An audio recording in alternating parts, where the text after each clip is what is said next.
नाज़रीन ग्रामी, मुहर्रम उल हराम वो इस्लामी महीना है जिससे मुसलमानों के इस्लामी साल का आगाज़ होता है। जिन 4 महीनों की फजीलत और अहमियत का बयान कुरान शरीफ में मौजूद है, इनमें से एक मुहर्रम का महीना भी है। हज़रत मोहम्मद सल्लल्लाहु अलैहि वसल्लम ने अपने आखिरी खुतबा हिज्जतुल विदा में फरमाया, एक साल 12 महीनों पर मुश्तमिल है, जिसमें से 4 महीने ऐसे हैं जिनकी बहुत फजीलत और अहमियत है, जिसमें से 3 एक साथ आते हैं, ज़िलक़द, ज़िलहज, मुहर्रम और चौथा रजब का महीना। बिलखसूस इन 4 महीनों की अहमियत का बयान करने का मतलब यह हरगिज़ नहीं और दूसरे महीने अहमियत के हामिल नहीं हैं। 12 महीनों में सारे महीने अपनी अपनी जगह अहमियत रखते हैं। जब जब अल्लाह तबारक व तआला ने अपना पैगाम इंसानों तक पहुँचाना चाहा, इन 12 महीनों में से एक का इंतखाब किया और इस महीने को किसी अहम वाक़े और सबक से मंसूब कर दिया। नाज़रीन, मुहर्रम के महीने में रोज़े रखना कैसा है? हमारे प्यारे नबी हज़रत मोहम्मद सल्लल्लाहु अलैहि वसल्लम ने फरमाया, रमज़ान के रोज़ों के बाद सबसे अफजल तरीन रोज़े मुहर्रम के महीने में रखे जाने वाले रोज़े हैं। मुहर्रम के महीने में रखे जाने वाले रोज़े फ़र्ज़ इबादत नहीं हैं, मगर जो शख्स अपनी मर्ज़ी और अल्लाह की खुशनुदी हासिल करने के लिए इस महीने में रोज़े रखे, अल्लाह ताला के पास इसके लिए बेहतरीन अजर है। इसलिए हर मुसलमान को चाहिए कि इस इबादत से जितना हो सके सवाब कमाए और अल्लाह ताला की खुशनुदी हासिल करे। नाज़रीन, अब बात करते हैं यौम आशूरा के बारे में।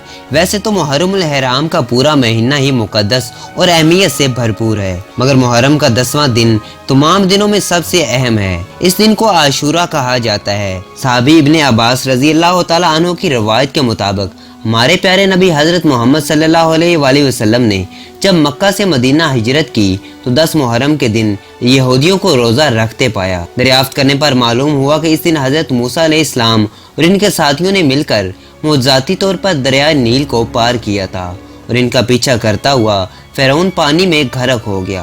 इस वजह से आप सल्लल्लाहु अलैहि वसल्लम ने यहूदियों से फरमाया कि तुम लोगों से ज्यादा करीब हज़रत मूसा अलैहिस्सलाम से हम हैं। इसके बाद से तमाम मुसलमानों को आशूरा के दिन का रोज़ा रखने की ताकीद की और बहुत सी मुस्तनद रवायात से साबित हुआ है कि हज़रत सैयदना आयशा रज़ी अल्लाह तआला अन्हा फरमाती हैं कि शुरुआत में मुसलमानों के लिए मुहर्रम के रोज़े फ़र्ज किए गए, मगर बाद में रमज़ान के रोज़ों को फ़र्ज़ इबादत करार दिया गया और आशूरा के दिन का रोज़ा नफल करार दिया गया। आप सल्लल्लाहु अलैहि वसल्लम अगरचे रमज़ान के रोज़े फ़र्ज होने के बाद भी आशूरा के दिन रोज़े रखते थे। अब्दुल्लाह बिन मूसा फरमाते हैं कि आप सल्लल्लाहु अलैहि वसल्लम ने और दूसरे महीनों के रोज़ों में आशूरा के दिन के रोज़े को तरजीह दी। आशूरा के रोज़े पर रमज़ान के रोज़ों को तरजीह दी। एक और दूसरी हदीस में है कि आशूरा के रोज़ों को 2 दिन में तसलसल के साथ रखा जाए, या तो 9 और 10 मुहर्रम के रोज़े रखे जाएं या फिर 10 और 11 मुहर्रम का रोज़ा रखा जाए। एक से ज़ायद 2 दिन के रोज़ों की वजह रवायात में इस तरह बयान की जाती है कि यहूदी भी इस दिन का रोज़ा रखते हैं, मगर एक दिन का, जबकि आप सल्लल्लाहु अलैहि वसल्लम चाहते थे कि मुसलमानों और यहूदियों में ये रोज़ा मुश्तरक ना हो। इसलिए मुसलमानों को आशूरे के रोज़े में एक और रोज़ा रखने की हदायत की। कुछ और रवायात के मुताबिक यौम आशूरा को और दूसरे अहकामात की हिदायत की गई है। तमाम दिनों में सबसे ज़्यादा इस दिन खैरात और सदका अदा करने की ताकीद की गई है, जबकि और दूसरे अहकामों में कहा गया है कि किसी गरीब खानदान की कफालत करें, भूखों को खाना खिलाएं और मसाकीन और फुकरा की ज़्यादा से ज़्यादा मदद करें।